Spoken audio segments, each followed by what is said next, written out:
Hello everyone. गृह मंत्रालय ministry of home affairs में परमानेंट नौकरी, सरकारी नौकरी, अलग अलग वैकेंसीज आई हैं जिसके बारे में अपन डिटेल में डिस्कस करेंगे। ये नेशनल फॉरेंसिक साइंस यूनिवर्सिटी में भर्ती निकली है सीधी।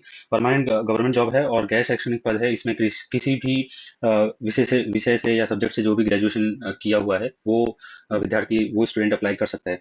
और कुछ महत्वपूर्ण जानकारियां भी अपन आगे डिस्कस कर लेते हैं इसमें। सबसे पहले आवेदन की जो शुरुआत है वो 23 फरवरी से स्टार्ट हो चुकी है। अंतिम तिथि इसकी 23 मार्च के आसपास रहने वाली है, 23 मार्च। और कहाँ से आप अप्लाई कर सकते हैं? समर्थ पोर्टल के माध्यम से आप ऑनलाइन अप्लाई कर सकते हैं। बाकी आगे भी अपन डिस्कस करेंगे आगे। इसकी योग्यता ये है कि कोई भी ग्रेजुएट लेवल का विद्यार्थी इसमें अप्लाई कर सकता है, किसी भी स्ट्रीम से, कोई जरूरी नहीं है।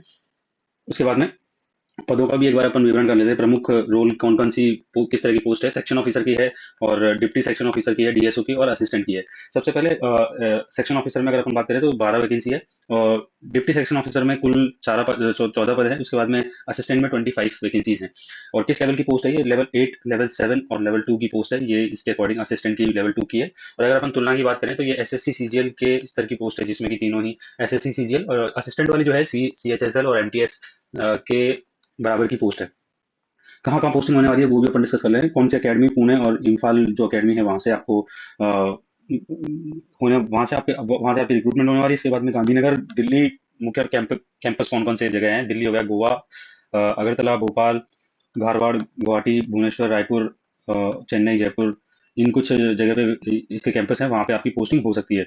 अगर अपन योग्यता की बात करें तो इसमें आपकी एज लिमिट है 21 से 40 वर्ष की, और किसी भी विषय से अगर बैचलर डिग्री है आपके पास। इसके साथ में एक कंडीशन है कि आपका जो अकेडमिक रिकॉर्ड है ना वो अच्छा होना चाहिए। गुड अकेडमिक रिकॉर्ड की इसमें अनिवार्यता है। तो इसके लिए अभी अपन डिस्कस कर लेंगे। बाकी असिस्टेंट का जो पद है उसके लिए 21 से 35 वर्ष की आयु सीमा है, और किसी भी विषय में अगर आपके पास बैचलर डिग्री है तो आप अप्लाई कर सकते हैं। गुड एकेडमिक रिकॉर्ड जो कि दोनों ही एसओ, डीएसओ और असिस्टेंट के लिए जो रिक्वायरमेंट है, गुड एकेडमिक रिकॉर्ड में अगर अपन बात करें ना तो 55% आपका ग्रेजुएशन में होना चाहिए। बैचलर डिग्री में न्यूनतम 55% या उससे अधिक अंक होने चाहिए। यह नियम केवल सेक्शन ऑफिसर और डिप्टी सेक्शन ऑफिसर के लिए लागू है, असिस्टेंट के लिए नहीं है। तो उसके उसके अकॉर्डिंग आप चेकआउट कर सकते हो। जनरल, ओबीसी और ईडब्ल्यूएस के लिए 500 रुपये फीस है। एससी, एसटी और पीडब्ल्यूडी और वुमेन्स के लिए पूरी तरह फ्री है। तो आप जो भी स्टूडेंट अप्लाई करना चाहता है, चयन की प्रक्रिया भी देख लेते हैं अपन। जो सिलेक्शन का प्रोसीजर है, फॉर्म की छटनी और शॉर्ट लिस्टिंग होगी, स्क्रूटनी होगी। पहले डिटेल स्क्रूटनी होगी, उसके बाद में सीबीटी, लिखित परीक्षा सीबीटी होगी। कंप्यूटर आधारित कंप्यूटर बेस्ड टेस्ट होगा, जिसमें ऑल इंडिया सेंटर्स पे आपको कंप्यूटर बेस्ड टेस्ट होगा। क्वालिफाइंग नेचर का प्रैक्टिकल टेस्ट होगा उसके बाद में, फिर थर्ड स्टेप में। अब इसमें एक चीज ये है कि फॉर्म भरने का मतलब ये नहीं है कि गारंटेड आपको जो है एडमिट कार्ड मिल जाएगा। कड़वा सच, सिर्फ फॉर्म भरने भरने और फीस देने का मतलब ये नहीं कि आपकी सीबीटी देने के लिए बुलाया जाएगा, मतलब कंप्यूटर बेस्ड टेस्ट देने के लिए बुलाया जाएगा। ये एक श्योरिटी नहीं है, क्योंकि एनएफएसयू सभी आवेदनों का एडमिट कार्ड जारी नहीं करता। सबसे पहले फॉर्म्स की कड़ी स्क्रूटनी छटनी होगी, और केवल शॉर्ट लिस्टिंग किए गए उम्मीदवार को ही एडमिट कार्ड मिलेगा। अब शॉर्ट लिस्टिंग ज्यादा उसी की होगी जिसका एकेडमिक रिकॉर्ड अच्छा है, या फिर कैसे आप जिस जैसे शॉर्ट लिस्टिंग होने के चांस कैसे बढ़ेंगे? जैसे कि अगर आपने कोई नीति आयोग वगैरह या कोई यंग प्रोफेशनल प्रोग्राम में काम करने का अगर आपको एक्सपीरियंस है, सरकारी गवर्नमेंट जो इंटर्नशिप होती है, या फिर कोई गवर्नमेंट प्रोजेक्ट में या किसी एनजीओ में आपने किसी भी वॉलंटियर के रूप में कोई भी काम किया है, या फिर अगर आपके बैचलर्स में बहुत अच्छे मार्क्स हैं, जैसे कि 70% या 80% के आसपास है, तो आपको प्रायोरिटी दी जाएगी सिलेक्शन के लिए। जिसमें कि आपको फिर स्किल टेस्ट का जो पैटर्न है वो भी अपन देख लेते हैं, जो कि फिर कंप्यूटर बेस्ड टेस्ट में आपको सेलेक्ट किया जाएगा। उसके बाद में डायरेक्ट आपकी जॉब है इसमें।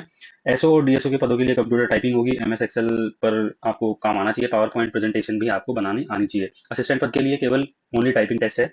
वो और कुछ और भी कंडीशंस है, जैसे कि आपको इंडियन सिटीजन होना जरूरी है। और प्रोहिबिशन पीरियड 2 साल का आपका शुरुआत में है, जो प्रोहिबिशन पीरियड रहेगा, जो कि ऑलमोस्ट सब जगह रहता है।